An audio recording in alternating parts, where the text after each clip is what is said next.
you know, the people who don't apologize are basically insecure. Yeah, terribly insecure. So if you apologize, you know, it's a sign actually of that you're secure. But you know, the presidents of Harvard aren't supposed to apologize or things like that. Yeah, but boy, should they apologize. God, think awful things that they've done. But you know, supposedly apology is a sign of weakness. No. Not apologizing is a sign of weakness. So I feel very strong. You know, you show your displeasure, but be prepared. You know, because I want things to move fast. Okay. And then 11, walk the grounds. You know, this is a big institute. You walk all the time, and we're small enough so I can tell whether someone's working on Saturday, whether the car is. So I know who's there. Okay. And, you know, people never come into your office to tell you bad news. They only come into your office to ask for money. So if you're to see the bad news, walk the grounds. Yeah. Yeah. President of Harvard, they never walked into anything. Yeah.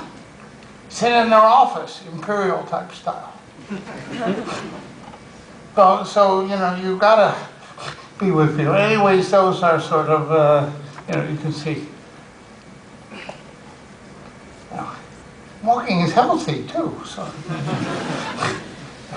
But it's, you know, and another thing is that, you know, unless I'm away, I work 7 days a week. You know, if you're interested in it, you work all the time. So, okay, now I'll go on to quickly some, okay, it's fundraising. So one thing it's hard to do, and you've got a problem here, you're getting very big. The trouble is, unless you get even bigger, you'll get smaller. And, you know, so you either get bigger or you get taken over. So it's very hard, you know, not to build new buildings. Because if you're a success, people need more space. And if you don't give them more space, they'll leave. You don't want them to leave, you have got to do it. So if you're successful, you're growing. The trouble is, you know, how you exert personal, really know what's happening when you're so big. That's a real problem. And second is always be prepared to expand, which means you've got to buy the adjacent property. So just buy it, even though you may not need it for the next 50 years. Someday you'll need it. And then when you build buildings, make them attractive. Because it looks stable, and when people come, they like it. So you know, so we probably spend 10% more than we could have just to make our buildings attractive. And I think we won money by that sort of thing. And the other is, you should like rich people. You know, there are lots of leftists who say that rich people are bad and don't want to associate with them. You can't be a director of an institution, a private institution, without liking rich people. Okay. So I like rich people who give us money. And, you know, rich people per se are actually more interesting than poor people. Because being poor is really hard. Whereas rich people have paintings, they can invite you to the opera, there are lots of things. So, and often being rich, you get rich because of the fact that you're actually bright. And being successful, okay. It's the children of rich people you've got to be aware of. But new wealth, yeah. So I like rich people, and I like good food, and so on. So I'm quite happy because you need their help. And then fifth is that you really get to know them as friends. You know, just rather than bowing down to them when they come to your office and all sorts of fake things, just actually know them as friends. So you know, one of our trustees, I'm a real friend of his. You know, we both agree we could run the government better than Obama. You know, we have strong views, okay? So he's fun to be with. And someday he could give us a lot of money. Okay.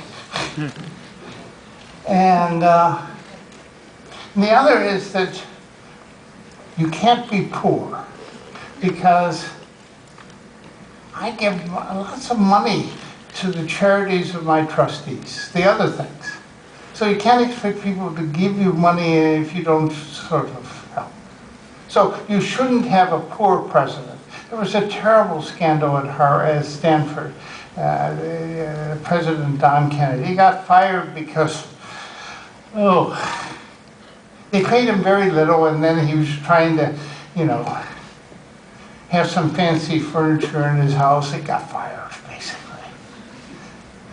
So you gotta pay your main person enough. Now, I was lucky because I'm famous and I've written some books, so I've always been underpaid. Badly underpaid. But, you know, I was on luckily, you know, I founded a biotech company and it finally had a drug. So I have a very nice apartment in New York City. But, it lets me, you know, help other people's charities. I go. So, you know, I'm not trying just to take money from people. I try and, I gave money to the British Garden in New York. You say, why give money to the British Garden? Well, the fund drive was someone who had been chairman of our board. It was British, okay. So I went to dinner, you know, the dinner. At dinner I met new rich people. Okay, so this is, you know, I'm trying to give you the attitude of what you have to do it. And, of course, you should never be upset when someone doesn't give you money. So I've been pursuing very, very nice people. He's worth 10 billion pounds. So I asked him for $1 million. He said no. So I was, you know, I was as nice as possible. I didn't indicate any being upset. Okay.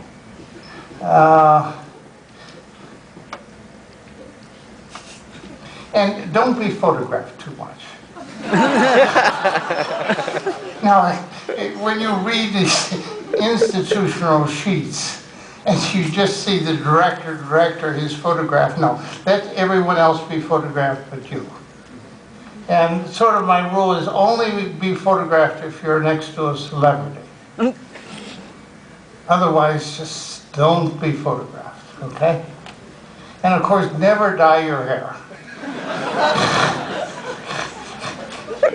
You know, gray hair, you know, shows old age, okay? You know, your experience. Or use collagen, you know, just stay away from that. And the last is make necessary decisions fast. People drive you nuts when, you know, they take 2 months, they could have made a decision yesterday. So if you don't make a decision, nothing happens. So, you know, just shorten decision making. Just, you know, if you know you have got to do something, do it.